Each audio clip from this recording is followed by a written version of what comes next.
1,00,000 కోట్లు సంపాదించే మగవాడికి కూడా రక్షణ లేదా? సో ఎస్, దీని గురించి మనం మాట్లాడుకుంటున్నాం. మొన్న అతుల్ సుభాష్ ఇంకా చెప్పుకుంటా పోతే చాలామంది ఉన్నారు. ఇప్పుడైతే ప్రశ్న శంకర్ గురించి దాదాపు 80,000 కోట్లు రిబ్లింగ్ అనే కంపెనీ, ఒక స్టార్టప్ కంపెనీ, మన చెన్నై వాసి ఇండియాలో నుంచి వెళ్ళాడు.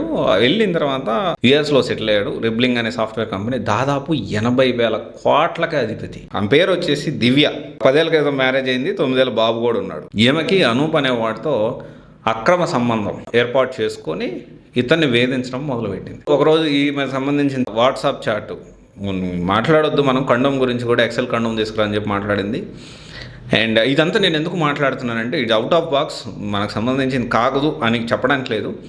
ఇక్కడ కొన్ని విషయాలు అబ్బాయిలు తెలుసుకోవాలి, ఎందుకు ఇలా జరుగుతుంది అనేది ఖచ్చితంగా మనం మాట్లాడుకోవడానికి ప్రయత్నం చేద్దాము. అండ్ తర్వాత వచ్చేసి యుఎస్లో కేసు పెట్టింది. సో అక్కడ క్లీన్ చిట్ ఇచ్చారు. అంతర్జాతీయంగా పిల్లల్ని ఎక్స్పోర్ట్ చేస్తున్నాడు, స్మగుల్ చేస్తున్నాడు అన్నట్లు.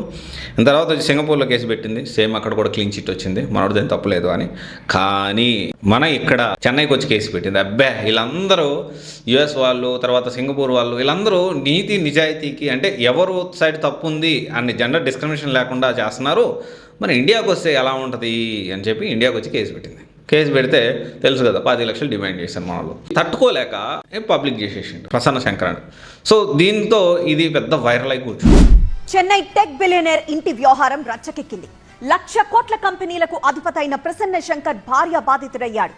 ఆయన వ్యక్తిగత జీవితం హాట్ టాపిక్ గా మారింది. ప్రముఖ హెచ్ఆర్ టెక్ స్టార్టప్ రిప్లింగ్ సహ వ్యవస్థాపకుడు, అనేక స్టార్టప్ కంపెనీల్లో పెట్టుబడులు పెట్టిన ప్రసన్న శంకర్ నారాయణ ప్రస్తుతం తన భార్యతో విడాకుల వివాదంలో చిక్కుకున్నారు. పోలీసులు అరెస్ట్ చేస్తారేమోనని భయపడి ప్రస్తుతం తాను పరారీలో ఉన్నానని ఆయన స్వయంగా సోషల్ మీడియాలో పోస్ట్ పెట్టడం దేశవ్యాప్తంగా సంచలనం సృష్టిస్తోంది. సిగ్గులేని కొంతమంది పోలీసులు ఈ విధంగా నిజాలు తెలుసుకోకుండా, కోర్టులో విచారణ తెలుసుకోకుండా ఈ విధంగా ఒకవేళ నిజంగా చేస్తుంటే మాత్రం 200% తప్పింది. సిగ్గు లేకుండా, సిగ్గు లజ్జ మానం మర్యాద వదిలేసేసి, అరే ఈ రోజుల్లో పరిస్థితి ఎలా ఉందంటే, అమ్మాయికి తప్పుని కూడా ఈ విధంగా సపోర్ట్ చేయడం అనేది నిజంగా, ఒకవేళ ఈ విధంగా 25 లక్షలు కానీ డిమాండ్ చేసి ఉంటే అది ఎంత దారుణం అంటే అంత దారుణం. అయితే ఇక్కడ ఒక విషయం ఏంటంటే, కొన్ని క్వశ్చన్స్ అందరూ కూడా గుర్తుపెట్టుకోవాలి, అందరూ కూడా వినాలి, ప్రతి ఒక్కరు వినాలి. పెళ్ళైన ప్రతి మగవాడు వినాలి, పెళ్ళైన ప్రతి అబ్బాయి ఈ విషయాన్ని ఆలోచించాలి. ఏంటి అంటే, ఎవరితోనో కులకడానికి, ఎవరితోనో తిరగడానికి, సారీ నేను ఇలాంటి వర్డ్స్ వాడకూడదు బట్ స్టిల్ నేను వాడాల్సి వస్తుంది, ఎవరితోనో తిరగడానికి మగవాడి సంపాదన కావాలా? ఈ మధ్య ఫ్యాషన్ అయిపోయింది. బాగా కొన్ని డబ్బున్నోడిని చూసుకోవడం, వాడిని పెళ్లి చేసుకోవడం, వాడిని ఫేమ్ తెచ్చుకోవడం, తర్వాత వచ్చేసి అలిమనీ, ఇంకా దానికి సంబంధించిన మెయింటెనెన్స్ కింద ఇంతన్నీ తీసుకోవడం. అరే మీరు నిజంగా ఒక విషయం ఏంటి అంటే, ఈ కట్నం తీసుకోవడం తప్పు అయితే దాని తర్వాత మెయింటెనెన్స్ తీసుకోవడం కూడా తప్పే కదా.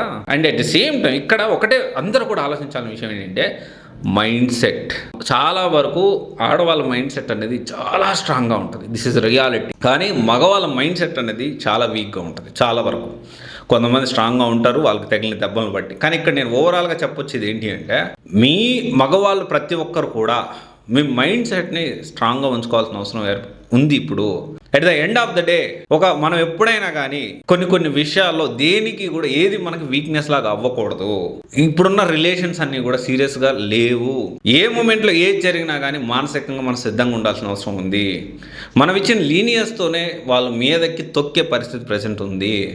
సో ఇక్కడ ఈ మగవారికి రక్షణ లేదంటే 200% ఎక్కడ ఉంది రక్షణ?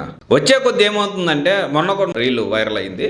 ఒక అమ్మాయి క్యాబ్ అతన్ని బెదిరిస్తుంది, నేను అమ్మాయిని, నేను జర్నలిస్ట్ని, నేను డబ్బులు పే చేయను. దేనికి? ఊబరో ఓలానో రెండిట్లో ఒకటి. దాంట్లో రైడ్ అయిపోయింది, డబ్బులు పే చేయమంటే నువ్వు నన్ను హెరాస్ చేసావని చెప్పి బెదిరిస్తుంది అమ్మాయి. ఎంత దారుణంగా దిగజారారు కొంతమంది అమ్మాయిలు. అట్ ద సేమ్ టైం దిగజారుతున్న న్యాయ వ్యవస్థ అని కూడా అనుకోవచ్చు. ఎందుకంటే పార్షియాలిటీగా ఉంది. మన అతుల్ సుభాష్ విషయం మనం చూసుకుంటే ఎక్కడెక్కడెక్కడ కేసులు చెప్పి వెకట్టాహాసం చేసి నవ్విందంట జడ్జి గారు. అమ్మగారు నమస్తే, మీ కొడుకు కూడా ఇలా జరిగితే మీకు తెలుస్తుంది. ఖచ్చితంగా జరగాలని నేను కోరుకుంటున్నా. అతుల్ సుభాష్ విషయంలో అది ఏమన్నా మర్చిపోయి ఉంటే ఖచ్చితంగా మీరు ఒకసారి నెమరు వేసుకోండి. సూసైడ్ చేసుకొని చనిపోయాడు అతను.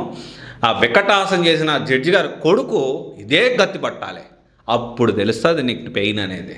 రైట్? ప్రతి ఒక్కరు కూడా మైండ్ సెట్ అనేది, మగవాళ్ళ మైండ్ సెట్ స్ట్రాంగ్గా ఉంచుకోవాల్సిన అవసరం ఉంది. అండ్ ఇలాంటివి ఇంకా పెరగబోతాయి.